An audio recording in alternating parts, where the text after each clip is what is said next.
پاکستان اللہ تعالیٰ کی قدرت کی نشانیوں میں سے ایک نشانی ہے۔ ایسا ملک وجود میں آیا کہ جس کی نظیر معاصر دنیا میں موجود نہیں ہے، اور جس کے حصول کے لیے مسلمانوں کو اپنے سے بڑی اور طاقتور قوموں سے لڑنا پڑا تھا، اور بظاہر ناممکن کو ممکن بنایا گیا تھا، اور ایسی فتح پالی تھی کہ کسی کے خواب و خیال میں بھی یہ نہ تھا کہ اللہ تعالیٰ کی نصرت و مدد ایسے آ پہنچے گی۔ دوسری طرف اگر پاکستان کے موجودہ حالات کا جائزہ لیا جائے تو محسوس ہوتا ہے کہ یہ صرف اور صرف خدا تعالیٰ کے بھروسے پر ہی چل رہا ہے۔ ایسا نہیں ہے کہ یہاں صلاحیت نہیں ہے، لیکن مسئلہ یہ ہے کہ یہاں آگے بڑھنے کے لیے صلاحیت نہیں بلکہ پیسے کا استعمال کیا جاتا ہے، جس کے نتیجے میں مخلص نہیں بلکہ صرف نعرے لگانے والے لوگ ہی سامنے آ جاتے ہیں، اور یوں پاکستانیوں کے مسائل میں مزید اضافہ ہوتا چلا جاتا ہے۔ مسائل کے حل سے زیادہ نمود و نمائش والے کاموں پر زور ہوتا ہے، اور دعوے گڈ گورننس کے کیے جاتے ہیں۔ ہر صوبہ خود کو مثالی حکومت کا عظیم نمونہ قرار دیتا ہے، لیکن عوام کی قسمت میں معلوم نہیں ان عظیم مثالی حکومتوں کے فوائد و فیوز کب آئیں گے۔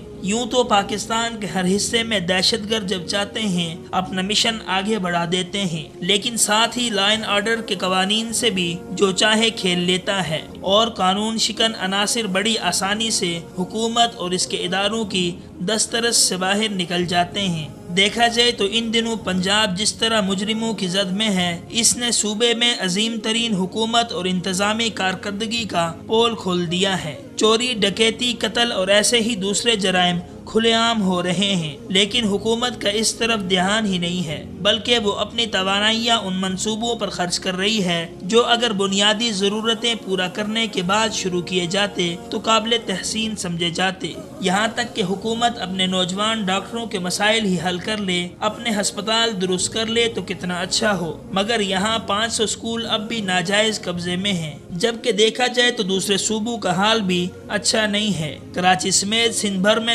قانونیت کا راج ہے۔ یہاں کے تعلیمی ادارے اور تعلیمی بورڈ جس بد انتظامی کا شکار ہیں، اس کا مظاہرہ اکثر اوقات دیکھنے میں آتا رہتا ہے۔ تعلیم کی بہتری حکومت کی ترجیحات میں ہونا چاہیے، لیکن ہمارے اکثر تعلیمی ادارے جانوروں کے باڑے بنے ہوئے ہیں۔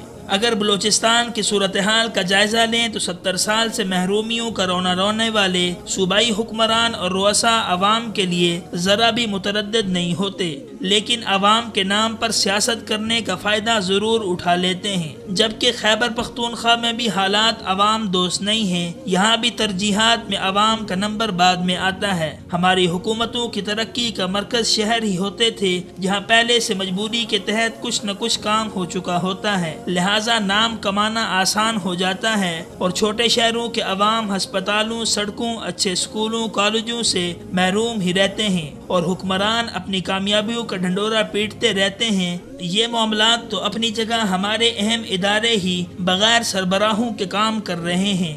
جہاں وزیر خارجہ جیسی اہم اسامی خالی ہو اور اسے نچلے عہدے مشیر خارجہ کے ذریعے چلایا جا رہا ہو تو وہاں دوسرے اداروں کی کیا اہمیت ہوگی؟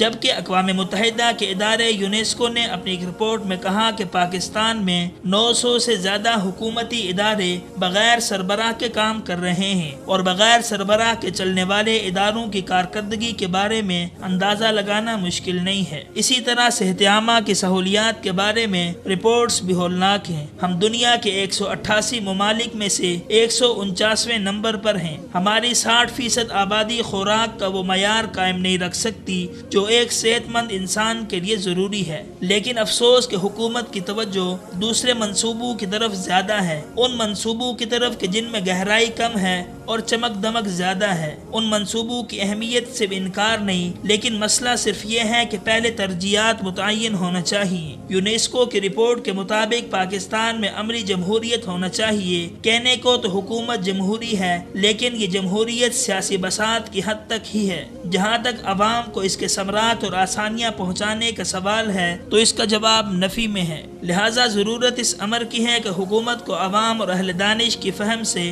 فائدہ اٹھاتے ہوئے ان کے مشوروں پر عمل کرتے ہوئے سب سے پہلے اپنی ترجیحات کو متعین کرنا ہوگا اور پھر کسی بھی منصوبے کی نوعیت کے مطابق بہترین لوگوں کو اس کی تکمیل کی ذمہ داری دینا ہوگی، کیونکہ پاکستان پہلے ہی مفادات کی بھینٹ چڑھ چکا ہے اور اب ہمارے پاس غلطی کی مزید گنجائش نہیں ہے، اور ہم جتنا نقصان اٹھا چکے ہیں اول تو اس کی تلافی ہونا چاہیے اور اس کے بعد ہمیں وہ اقدامات اٹھانے چاہیے جو ہمیں مزید جگ ہسائی سے بچا سکیں۔